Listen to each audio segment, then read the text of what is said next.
Where's your point of resistance to learning? Where specifically is it?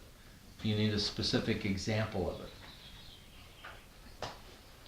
Where is that feeling of resistance?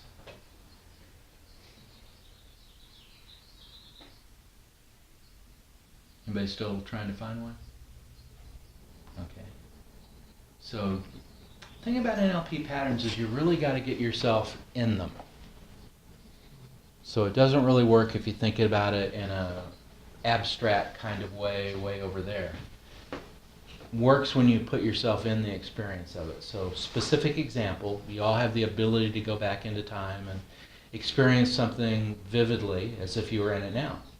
So as you do got it? And as you do, have that, notice where you feel the feeling of resistance. Then I'm going to have you kind of move your body around. And basically we're breaking the state of it. And I'm just going to have you remember it enough to remember, well, what's the earliest experience of feeling that way about something? It doesn't have to be a perfect example, just a very much earlier example of it. Something that will represent experience of resistance to learning.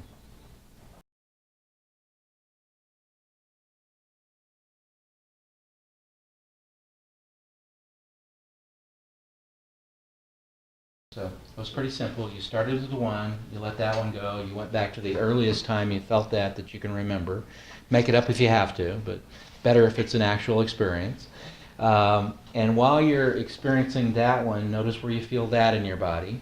And what I'm going to have you do then is step out of it. So once you got in it, now step out of it, make it like a movie out in front of you. And I want to ask you, what's the positive intent and purpose of the resistance in that early event?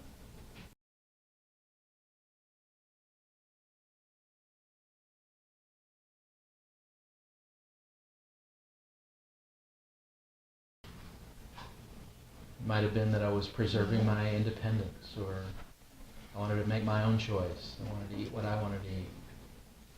Keeping you safe from disappointment? Safe from disappointment. You got one? Not having to be responsible. Okay, yeah. This is a big motivation in life. If I don't have to be responsible for it, I will do all kinds of weird stuff to get that. Lydia, do you get it? Okay. So is anybody still struggling with, what's yours? That well, I couldn't remember.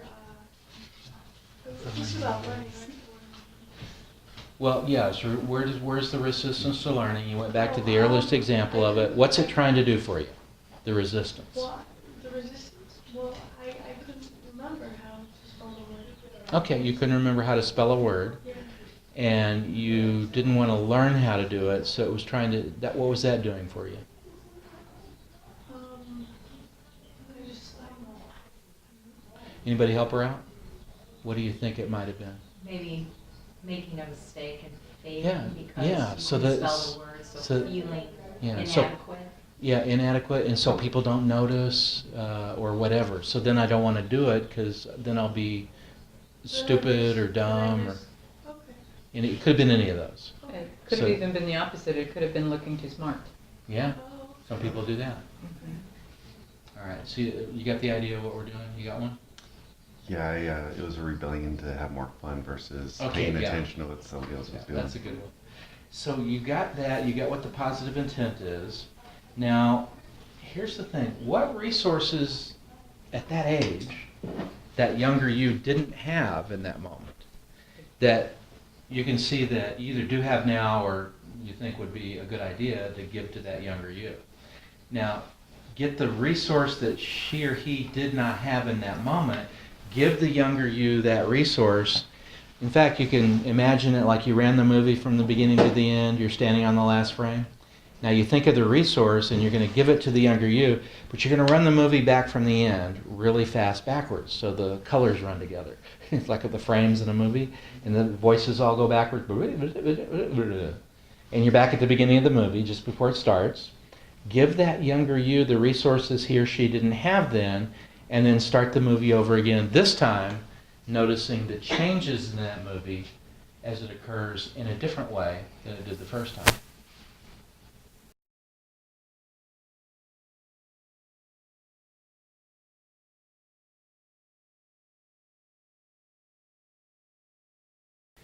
And your brain works quicker than you think, so you're at the end of the movie.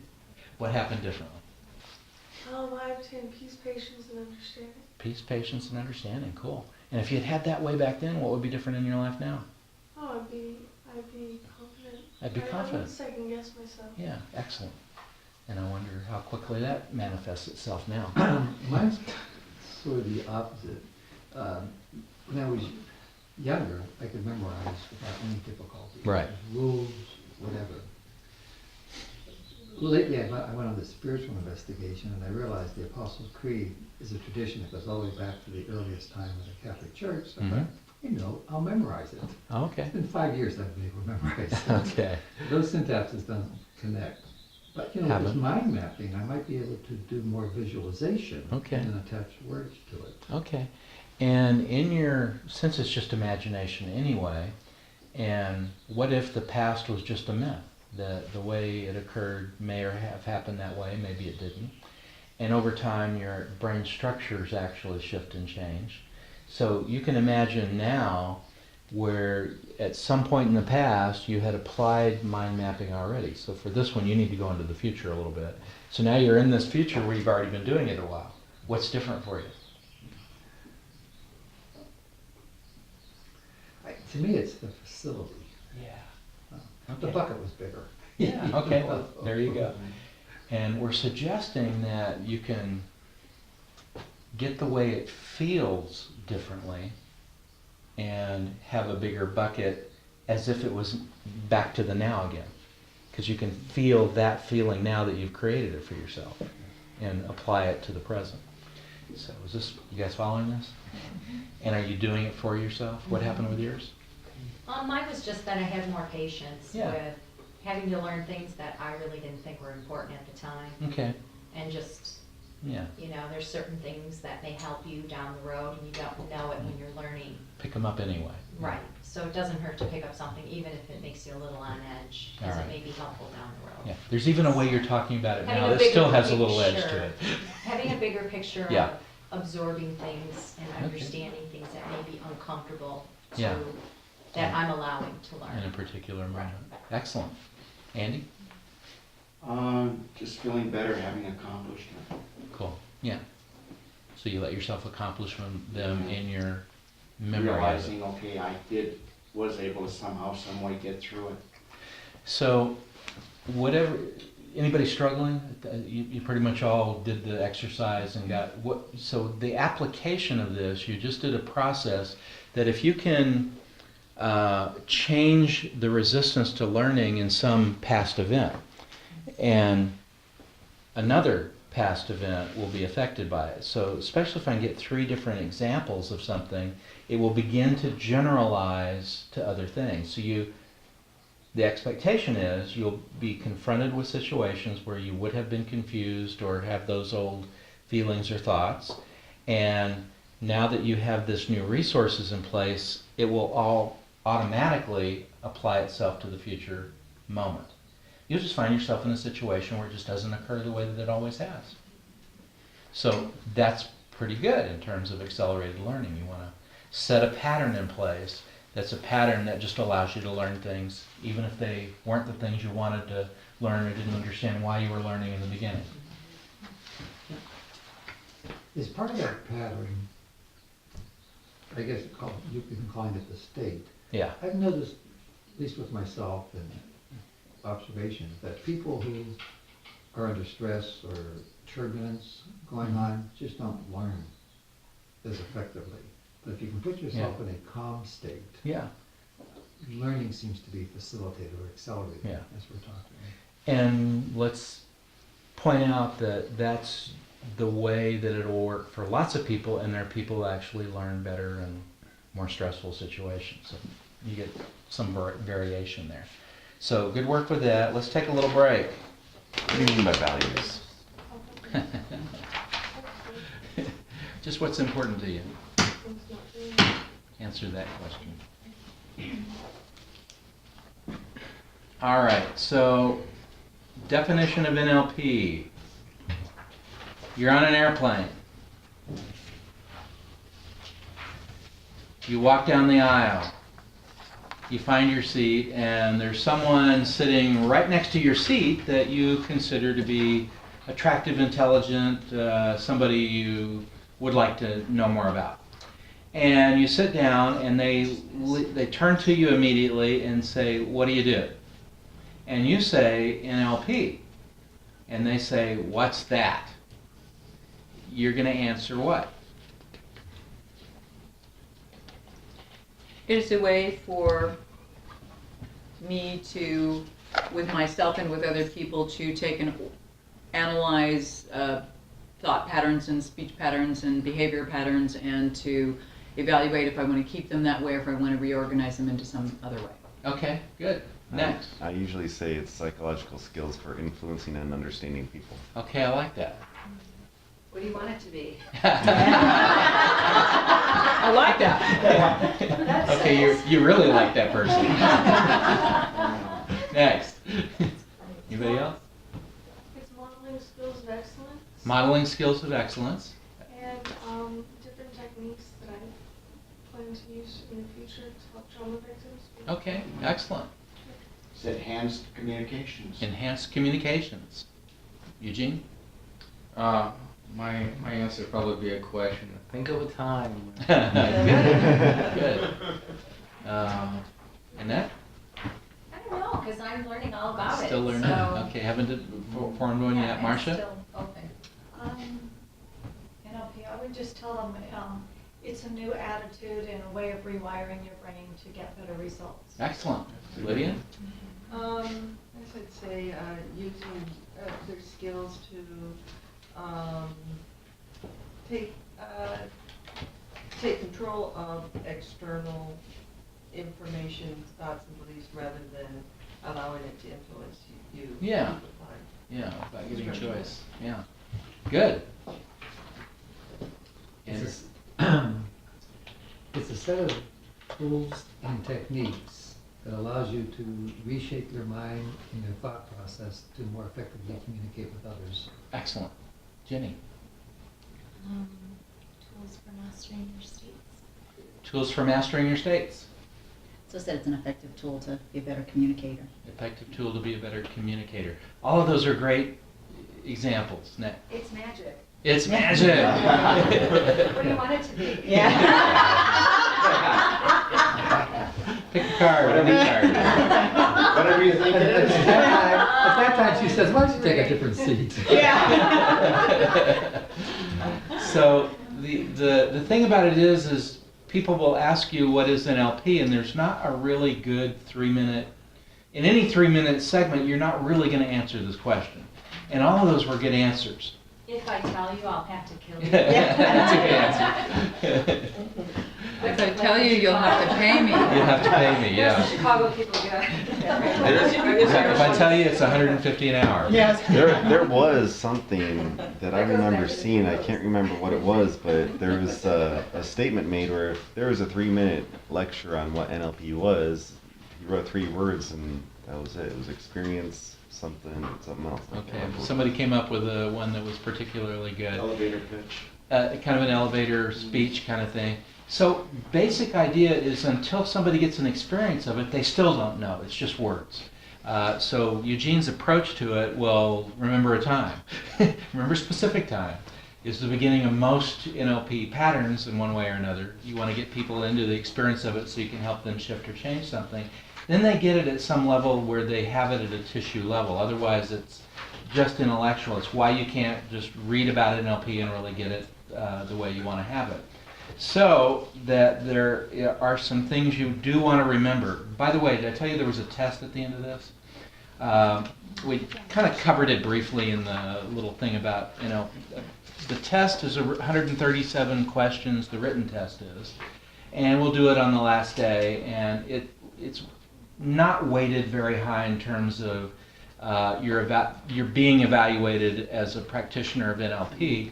And yeah, it's a really great learning tool to do that kind of test. And there's also much more important is the behavioral thing, and much more important is how you're interacting with each other and with people outside the room during this time period, as much as we can observe about it.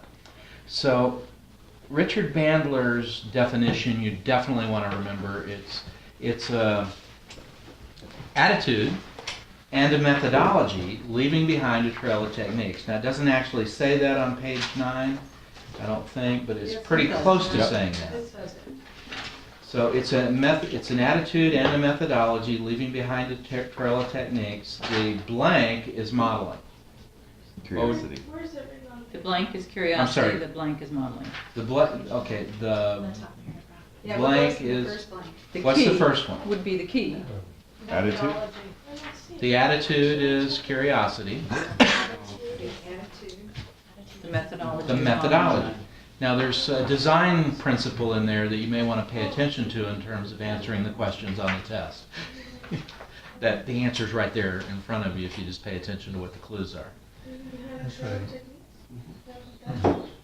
So Richard Bandler's definition of NLP, if you want to mark this out for yourself so you have it very succinctly, NLP is an attitude and a methodology leaving behind a trail of techniques. The attitude is curiosity, the methodology, or the methodology is behavior modeling. The answers are right there highlighted Yep. in italicized. And bold. Another definition of NLP would be from Robert Dilts. It's the science of subjective reality. You may say that at the bottom of your page. Yep. So what does he mean by that? It's whatever you want it to be. It's whatever you want to I be. was- It's I magic. was one-lining it. Yeah, you got it. So, subjective, what is that? That's how you see it. From my point of view. Each Doesn't individual's really matter perspective. what you think about it. If I'm having the experience, I'm having the experience. If you're having the experience, it doesn't matter what I think about it. It's how you're experiencing it that's important. So, are you going to be happier? Well, yeah, how do you measure that? Well, I measure it subjectively. I feel better, everything's working better, I consider that a successful pattern. So, NLP is the science of subjective reality. There's a lot of things that claim this and that, and NLP does have a much more scientific approach to the way that you get that experience. If you follow the pattern, you'll get X result. It's fairly specific and much more importantly, reproducible. So when you follow a particular pattern, it can be reproduced with somebody else. The map of the territory of it may vary. So what do I mean by map? The experience you're having, I don't really know what that is. I actually can't know. You really want to get this piece, because you don't for sure know what's going on over there. You interpret something, you try to make sense of it because it's what you do. But you don't know what's going on over there. All you've really got is a mental map of how a person is. The better your map matches the actual terrain that's over there, the better the map is. So you're not actually in somebody else's terrain, you're observing the map of it. So get better map. We get to be better map makers, and that's pretty much what the outcome of this whole thing is. The whole course, when you think about it, is a course in behavior modeling. Finding what people do well and modeling that behavior specifically. Another definition is the science and the study, let's put it this way, the study and, Study of excellence? yeah, we call it the science, I'm trying to get how I have this worded in my head. It's not just the study, it's also the, Execution, probably. yeah, the science and the study and the application of excellence, I'm sorry. It doesn't say it that way in your manual. The way John Grinder said it is actually this way. I've just added the application to it because until you apply it, it really has no value. So you're doing something about it. So study and application. And another definition by the people in Colorado, a group of folks that were trainers that were trained by Connie Ray and Steve Andreas, Their idea is it's the new science of achievement, which is fair enough definition of NLP as well. The one you want to remember though is Richard Bandler's, and what is it? It's the, anybody? Attitude and the methodology, leaving behind a trail of techniques. The attitude is, the methodology is. There's a typo, right? Which is actual trail. Yeah. Yeah, you're right. Is there a typo? Yeah. Somebody mark that. Yeah. Mine doesn't actually have that picture. It's leaving behind a trail of one, so. Oh, yeah, I see it.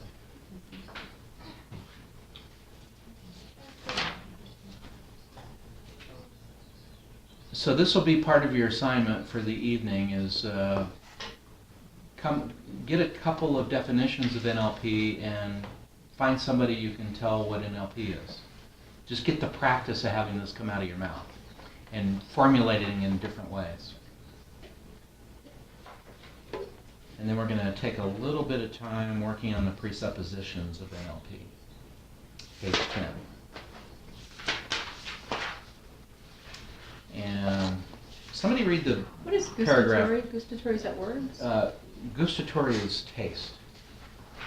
So 5 senses, I guess let's come back to this. Let's back up. So the other way of saying it, well, neuro-linguistic programming, let's just break it down. So neuro is what? Brain and nervous system. And it's how our visual, auditory, kinesthetic, olfactory is smell, gustatory is taste. And the reason we break them down this way is because of the way eye accessing works, how the eyes move to different places. Linguistic then, not only neurological, but also how our language, not just what we say, but what we're doing with our bodies and how we're interacting in the biofeedback loop with other people. Language and other communication systems through which the neural representations are coded, ordered, and giving meaning that include pictures, sounds, feelings, tastes, smells, and words, which would be mind talk. What is olfactory and gustatory? What's your smell? Smell and taste. Oh, okay. Programming. So how is kind of back to the idea of the computer model. So programming is a little scary to some people, that we're going to program people, and the idea that, well, we're all pretty similar anyway, and we can play with that programming. And we can understand how it's got in there, how it works when it is in there. Right, it's self-programming. It's not somebody programming and manipulating you. In a way, it's all self-programming, even though some of it got in place before you really had much choice about it in life. In fact, the core pieces of it are in place by the time you're age 4 or 5. So you didn't have much choice, and then again, there's a way of thinking about it where you chose all of it. And it's a better way to think about it, because then you can be responsible for it. Right, and I'm thinking too, as people go, oh, that's scary that you're programming people with this model or whatever, you go, Yeah. nobody's programming you. Yeah, and I got to choose it. Mm-hmm. So if I chose it one way, I can choose it another way. So programming, the ability to discover and utilize the patterns that drive your behavior. NLP is about how to use language of the mind consistently to achieve specific and desired outcomes. Now, presuppositions. Somebody read let me go this way again. Why don't we start with Andy? NLP is a model. NLP is a model. It is not a theory, and it is not concerned with ultimate truth about human behavior. The presupposition of NLP are simply resourceful belief systems that tend to be shared among highly successful people. Okay, just stop there. So, presuppositions are going to be used 2 ways through NLP, the whole course of NLP. The first one is this one. So what's presupposed in the word presupposition? You're assuming something. We're assuming something. Now we're pre-assuming something, so we're making an assumption before it even happens. So what presuppositions of NLP are is actually belief systems.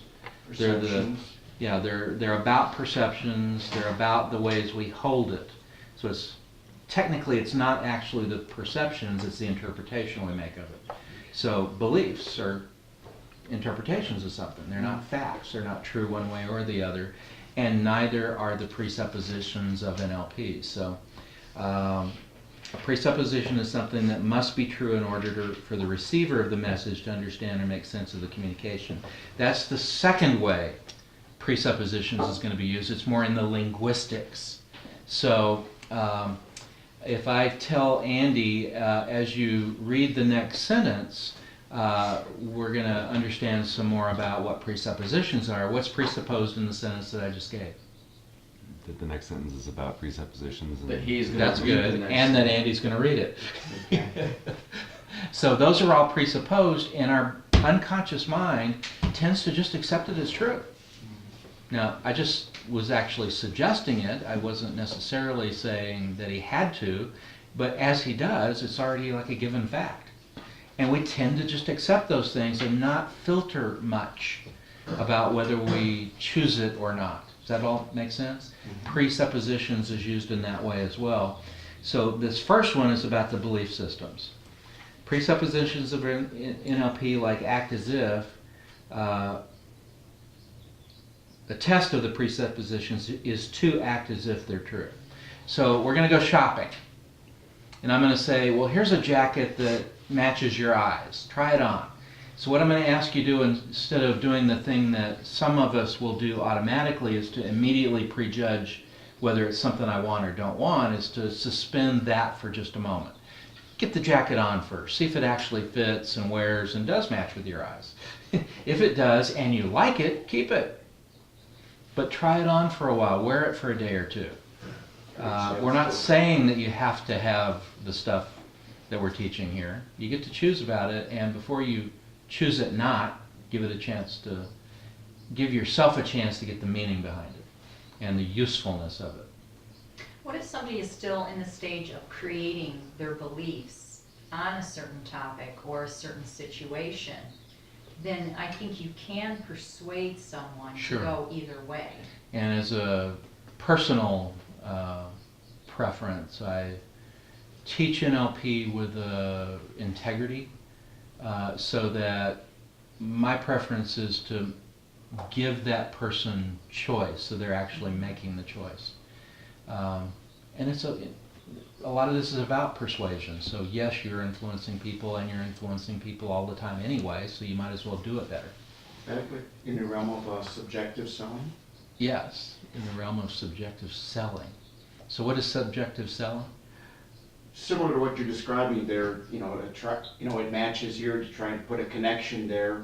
It's just a different sales approach. Yeah, okay, so it's your perception of it. Right, yeah. You get to choose about it, so Yeah, that sales would make it approach, sales subjective selling. technique. Yeah, it would be like a sales technique. So basically we're selling everything about ourselves all the time anyway. Constantly selling ourselves. And you're persuading people. If you're influencing people all the time anyway, you're on the street 3 blocks away, there's somebody on the sidewalk, they're walking towards you, and you already know a lot about that person, simply because you can see them.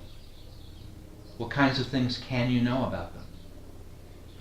Oh, you judge them by the way they dress, you judge them by the way they look, Yeah, I can, what kind of stuff they Their have body on language. them, how they maybe walk. Yeah. how they walk. how they're walking. I mean, they could be dragging their feet with their shoulders down and their head down. You got an immediate reaction.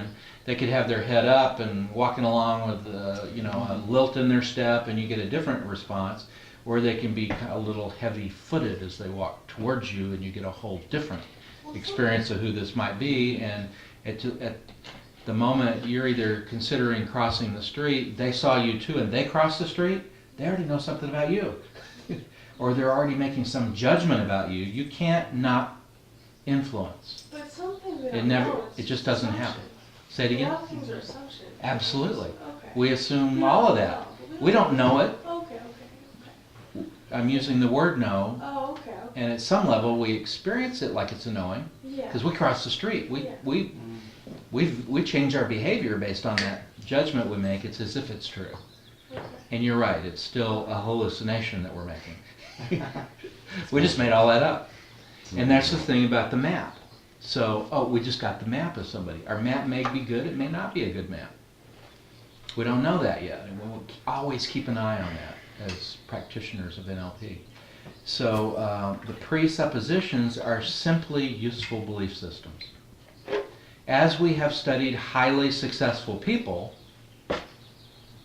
we found that these seem to be the ones that make the best NLPers. People who are good at what they do. So you know what a heuristic is?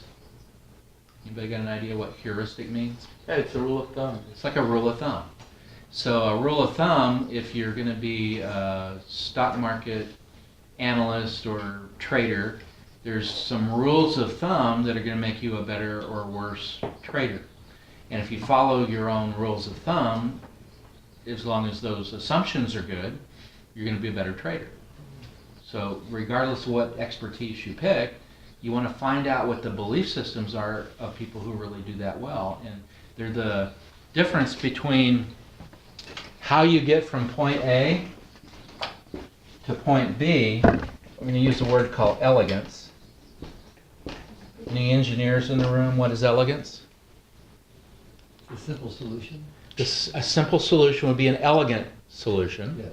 Simple would be a pretty good design characteristic for understanding what elegance is. Classic. I would say it again. Classic. It could be classic, and then we'd have to kind of look into what is classic about a particular thing.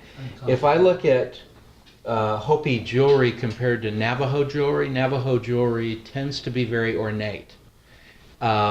In this way, in this engineering definition, it wouldn't be as elegant. Simpler in the case of what we're talking about would actually be better. Simple is better. So it could be a straight line between A and B, and it could be a more, if we're talking about auto design and aerodynamics, you've seen those little pictures on television where they show how the air goes over the car and holds it on the ground. Well, this line would actually be more elegant than the straight line. So it depends on your application.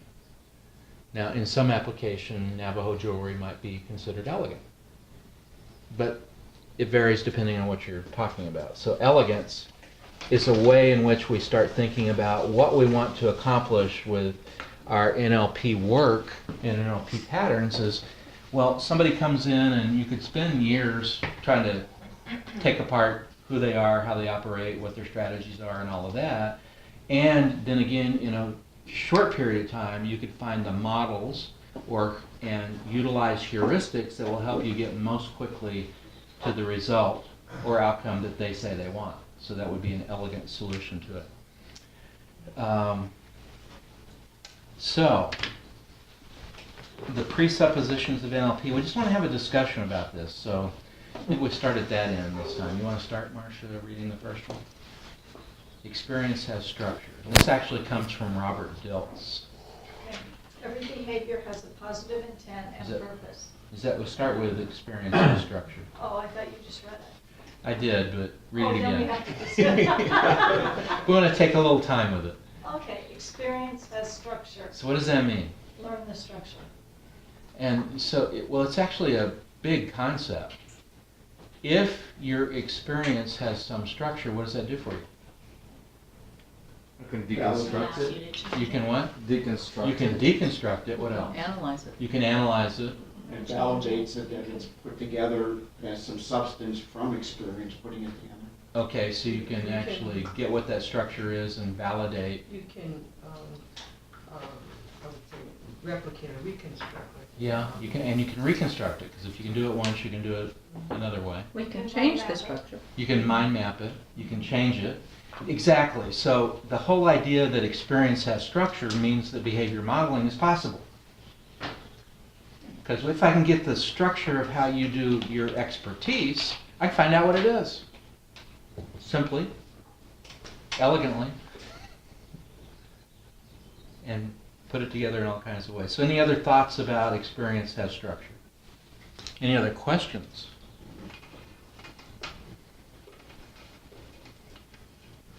Disagreements, amendments, learnings, I kind of answers. disagree with that. There we go. Only because you choose to have structure. You don't have to with an experience. Yeah. I mean, you can choose to experience something without structure. Yeah, and you can be open to almost anything happening, which would be a kind of structure. Or you can So learn random something structure. multiple ways. And you can learn multiple ways. And therefore, one structure doesn't work, From- because there's a gazillion different ways you can do one thing. Exactly. So it's like multidimensional without the structure. So in modeling your belief system about it, the way you create expertise in specific circumstances, then I can actually consider that as the way you believe about it, the order in which you believe it, and the openness you have to it can be thought of as a part of that structure. Okay. So even that. I would say experience has more of a time frame because it's before or after the experience. Mm-hmm. And until you experience something, can you even have structure to Yeah. the thinking? And And Richard build a structure. Dilts is unlikely to have used any of these three words randomly or without having thought through them pretty well. So the word experience indicates what? In it, present to it, having it. History. And yet, you're right, you can imagine experience as if it was the actual experience, which would be a different structure than the actual being in the structure. But there must have been something prior to the experience before there was no experience. Yeah, To understand that there was an experience that occurred. kind of a chicken and egg Yeah, there's like a conversation, before yeah. and an after. Okay, good. And then did you learn from the experience? Some of the other questions. So here's the point about all of the presuppositions is, again, their belief systems. Are they true? Is it true that experience has structure? Now, I open this up for disagreements with it, so we're in that conversation, but I'm not sure, because it could be a lasting perception. it could be a lasting perception. And even if it's random, as you say, it's not always the same, that's still a structure, it's albeit a random structure. And maybe it's a random changing structure, but it's still some kind of structure because there's a construct in which something is happening. Yeah. But who says But that? is it true? Who says It's that? and you're right. What we do is Right. we But my belief we system's make different. order out of everything. Doesn't mean that any of that order is actually true. We used to believe that the Earth was flat, and that was the predominant, lasting structure of that belief. And then we got more data. So things are, as we hold them, can shift or change. And the whole idea that we have some choice about what our reality is, this gets to be a pretty important crux, fulcrum point in the conversation. Well, experience is gathered from having done something, whether it was structured or unstructured. There was still a process that ended with experience. Yeah, yeah. So however you're thinking about it, we can call it experience. So just the assumption that experience has structure, what's the usefulness of this belief? And you can dissect it, you can change it, Do all you those can do things. all those things to it. Yeah. To So- replicate If you it, believe that. change it. And there's the piece you want to get out of this, Calibrate. is that is it useful or is it non-useful? Is it resourceful or is it non-resourceful? And that's really the only test that's important from an NLP point of view. Is it useful? Well, Were you I gonna don't know if add it's- something? It's all of the above, but I guess I was hearing different things because I was going back Yeah. and forth. Is experience the noun or the subject, or is it the verb, the experience? Because I was told Experience. once I have a experience or rhythm that is, when I experience things, kind of going, crash, challenge, go up. I have like sort of a rhythm when I experience things.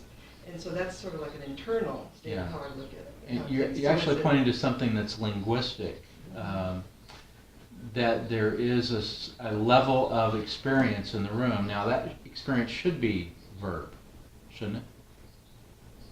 Just the word itself? Oh, yeah. Yeah. And I'm actually using it as, just in the sentence structure, should be a noun Yeah. that goes there. But we've frozen experience. Right. We've frozen that experience and made it, I think the word is static,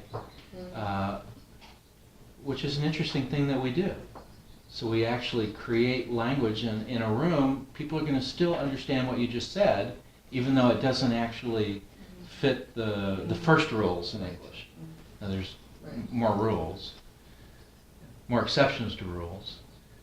And what strikes me about the experience having structure is once it has structure, and you take it, and whether it's a good experience or a bad experience, at the end of the day, it's a productive experience. A productive experience, yeah. Because you learn how to utilize it in a productive manner. Okay, so I think we're getting good discussion on this one. Let's move to the second one. Every behavior has a positive intent and purpose, at least for the doer of the behavior, and it serves me. So every behavior has a positive intent and purpose. And we've already actually been treating that idea. What does it say to you? Every behavior. So even seemingly the most negative and destructive behavior actually has a positive intent. Yeah. And it's not that easily observable from the surface. But at the same time, there's still something good that's coming out of it. Otherwise, a person wouldn't be doing it. Excellent. So having that being said, is it true? Doesn't matter. Doesn't matter. Eyes of the beholder. Eyes of the beholder. Yeah. So, I don't know, we're not that far away from Saddam Hussein. There was a video I heard about where he walks around a conference table, pulls out a pistol, and shoots someone in the head on video. I mean, positive intent to that? Sounds like a pretty negative event. Well, the positive intent to that is to prevent anybody else from disagreeing with him. Yeah, nobody's going to disagree. Yeah. No, at least you're not going to say so. So it had a positive intent. He was and you think about it from a different point of view. How do you get to his point of view about it? Well, it needs to maintain It control. served him, and he was dealing with a lot of disparate factions. Things happening in a country that was largely unstable, except for the way he created rule there. Got to create control somehow. He created control, for sure. Created some kind of order that people could live by, at least for a little while. So there was a positive intent there, at least for the doer of the behavior. Might not fit for you as positive. It was trying to do something. It was trying to do good. There's also behaviors you have that you don't like. And people come for coaching and they want to kill that behavior off. Let's take it out to the firing line and shoot it. Well, what happens with behaviors you try to deny or push aside or pretend they're not there? Give too much attention. Yeah, they get stronger, don't they? More ferocious. Yeah, they're more ferocious. I don't know how to deal with it. Yeah. I had a friend who used to say to me, it's like you continue to do something as long as it's serving you. You keep getting some payback from it. Secondary gain. And until you realize what that payback is that you're getting from it, you just keep doing the same thing. And because it's unconscious. As long as you can keep it unconscious, the structure of the problem state remains. And you begin to think of it this way. Well, how are people keeping these behaviors in place? So every behavior has a positive intent and purpose. This is just a huge piece of what's going to have NLP work for you. Any other thoughts? We'll move on. We're not going to get through all of these before we go to lunch. So what you're going to do at lunch is you're going to take one or two of them and find examples of it in your conversations with people over lunch. Does that fit? So one of them is people are always doing the best they can with the resources available to them. I'd like to believe that, and sometimes I'd like to, but Sometimes it's hard. I feel some people don't do as much as they possibly could do. Yeah. I think that's a personal choice. Well, it's a personal choice for sure. And what would be the usefulness if you took it on as a primary belief? It would help you understand other people and why they did the things they did. Yeah. Or be a little easier on yourself of why you did something that you didn't care for the outcome in the end, but you did what you could at the time. Yeah. But You I think might get there's a little- some situations that's not always true. Okay, you might get a little tolerant. A little more tolerant. More tolerant. But for some people, that might not be a particularly good thing, especially if they don't have good boundary setting to begin with. Right, So, you're letting people walk all over you as yeah, it is. you don't want to have that happen. So No. you got both ends of this conversation. Well, I think one of the things that happens for you is if you come with the presupposition that people are always doing the best that they can, you're able to be more neutral to their behavior and be able to help them move through it. And it reminds me of the 4 agreement, always do your best. And every day our best changes, and it changes from 1 hour of the day to the next hour of the day. I mean, our best in the morning might not be our best in the evening. And so if you can come from the point where the person is always doing their best and ask Yeah. them, was that your best that day at that time, then you're able to maybe take some of that sting and judgment out of it for you and work with them on more neutrality, You can accept the limitations. less Yeah. judgment. And at another level, it's also that it's not really for them at all.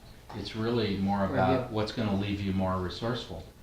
Because if you believe in a judgmental kind of way that they're this and they're that, then you have cut down your choices, your possibilities. And as soon as you believe that every behavior has positive intent and purpose, then you're at least open to the possibility of creating shift change in your behavior that's most likely to influence. Yeah, and so we don't get off track. The presupposition is, if I choose to take on this belief, what will become a possibility for me in life? Yes. So it's saying, let's not be prejudgmental. Yeah. Let's accept this. Yeah, Let's accept this it for for a ourselves. moment. And notice what's different when you do. Yeah. Because there's the idea that you're just driving down the highway minding your own business and somebody sort of, car next to you, you can hear the motor revving and it's right around you, but then the brakes hit and they pull right in front of your lane. Now, you have an immediate reaction, most of us. And for some of you, it's a nonverbal communication of one kind or another. Read between. And you It's called have, your fire finger. and yeah, say it again. That's called your fire finger. Your fire finger. Okay, yeah. That's how you your- get the job done. Yeah. That's from Chicago. It sounds like Donald Trump to me. You're fired. Yeah. Feels just about the same way to whoever got fired, I imagine. So you think about that for a minute, that immediate reaction you have in your body and the red face and the pumped up adrenaline and all that stuff going on, you don't know what's happening in the other car. You really have no idea why that person did what they did. And if you did know, there's some chance, at least, that you'd have a whole different take on the situation instead of having that immediate, more self-centered response to it. So just the idea that, oh, maybe they're doing the best they can with the resources available to them. Apparently they don't have very good resources in this moment for them to be doing that. And if you just get curious, well, I wonder what must be going on with that person. I was up here on 101, and you know how the two lanes go there, and you pull up and you wait for the light to go. I'm sitting there, and this car goes right around me through the red light, and I'm like, "Argh!" I'm kind of hit the gas, and I start speeding up, and then I realize, what am I doing? I have no idea what kind of guns this person may have in their car, or what kind of emergency they're in. This is a dangerous action if I'm going to go chase them down or something. But we have those kinds of reactions, and they're so unconscious we don't think about them. So you want to, how do you get some more choice about how you respond in those situations? So everybody has the resources they need is next. Somebody want to read that one? Is that what's next in your book? People already have all the resources necessary to make any change they want. They may just have those resources organized in a way that they are not getting what they say they want.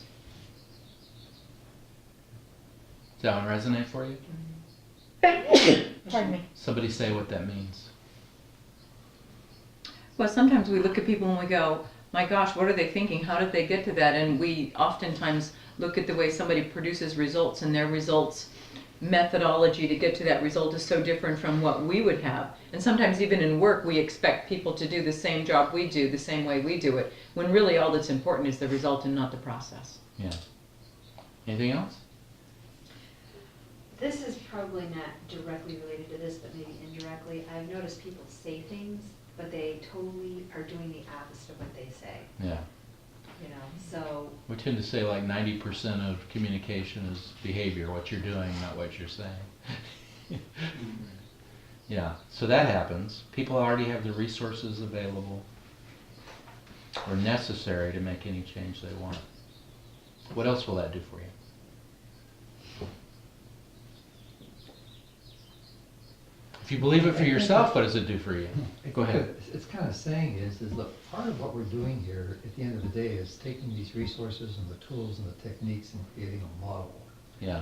And we're going to organize it differently than perhaps we've organized the information we have in the past.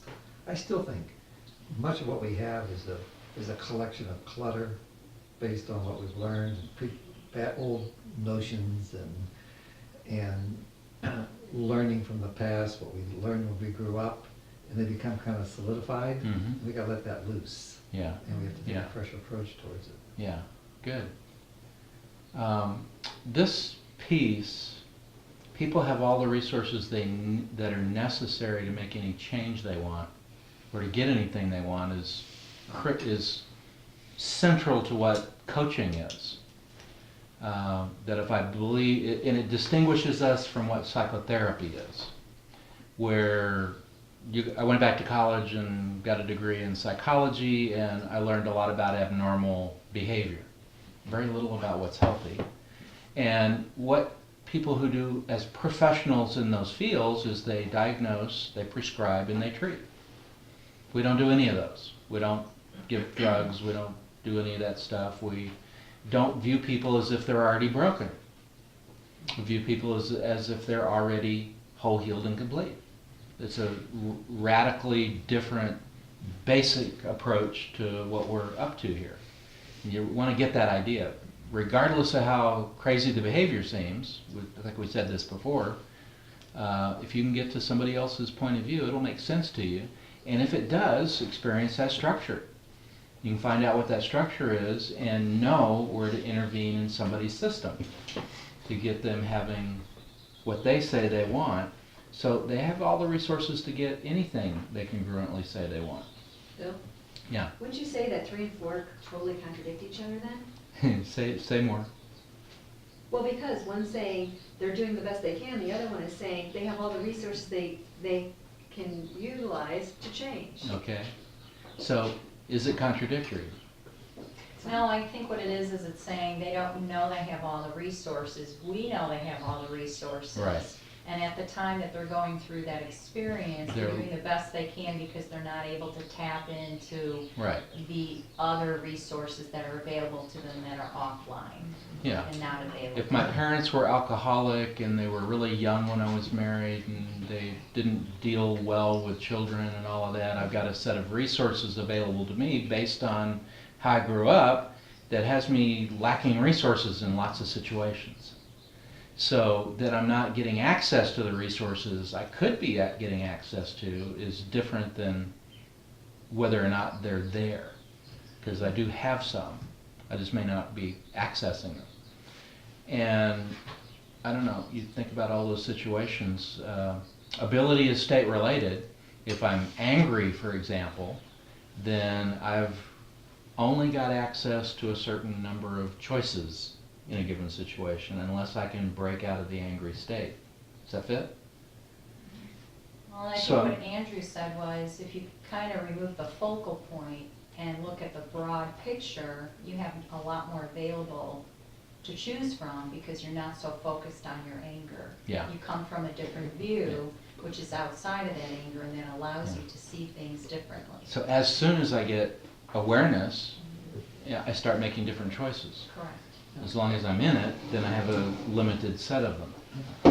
And I think that if you make the assumption that people have the resources already to make a change, then I think you view that internally as an opportunity Correct. to have effective dialogue with this person, Right. to better understand them. And not judge them as, and not judge Yeah. them. right. Yeah. And once you better understand them, you'll have a more effective ability to communicate with them. Well, and not only that, but also they feel trustworthy. They feel like you have confidence in me, which gives them then a place of non-judgment from which they can then come from. Right. It's like empowering them. Yeah.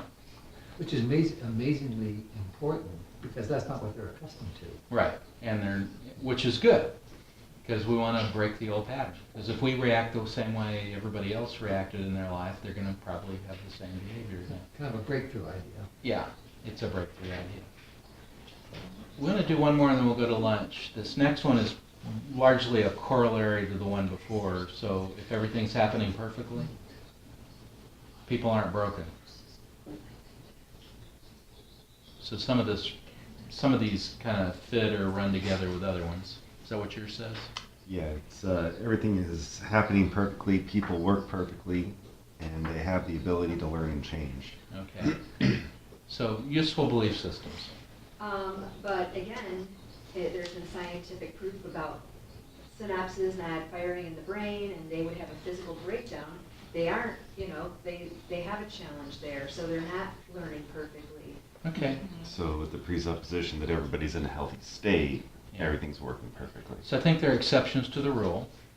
And if you tend to believe this way, even with people who may not have as many resources, what's more likely to be the outcome of that? Well, in my view is, what's perfect? Yeah. So if you have an open view of what perfect is, Mhm. perfect is, if that person is less developed, or if that person, I don't know, did drugs and because of that is damaged in a way from how that person was prior to drugs, well, if that person is operating at the highest potential that they can operate, if they Could be. choose to, even Right. though they're not firing on all, but to me, it's like, I don't want to even engage on trying to figure out if he's perfect or not. I'm just Right. going to view him as perfect, Yeah. even though he's different from me because Yeah. of his experience. And it's just a question of how flexible can I be And with everybody's regard to what perfect, resources are available to that Right, person. and everybody's perfect in an imperfect world. There's a position and a place for everyone, no matter how they enter or how they are or how we see them. That's just how I see it, so. Yeah. So, go ahead. I'm gonna say, even though they have the ability to learn and change, it could be a situation of unconscious incompetence. They Yeah. really aren't aware that they have Yeah. any way of dealing with it. Yeah. And at least that's what we most often come across when behavior isn't matching what we want. Somebody over there isn't having access to the resources that they could be having resources to. There was a doctor who studies neuroscience, and she had a stroke. I don't know if you saw the video. I did. Okay. And TED, I on received TED. it in an art class, and I can send you the link if you want to send it to everyone. Yeah, it's a great link. Amazing, because this woman had a view that everything was perfect the way she was viewing it, and then she had the stroke, and she was able to describe what the stroke was, and she called it nirvana. Yeah. So to most people, a stroke is a death sentence. To Right. her, it was nirvana, and this is a neuroscientist. Yeah. So it's just how you look at it, and to her, it was an experience that, was frightening, but at the same time, going through it and having the outcome being very positive, she saw it in a completely different way than what she saw as a scientist. Yeah, I forgot what her name is, So- but it's one that everybody, Yeah, and it was just amazing because it makes you see things differently. Like looking at a painting, you might see something one way, and I might see it another, and then therefore, it's just perfect no matter how you look at it. so we're gonna go to lunch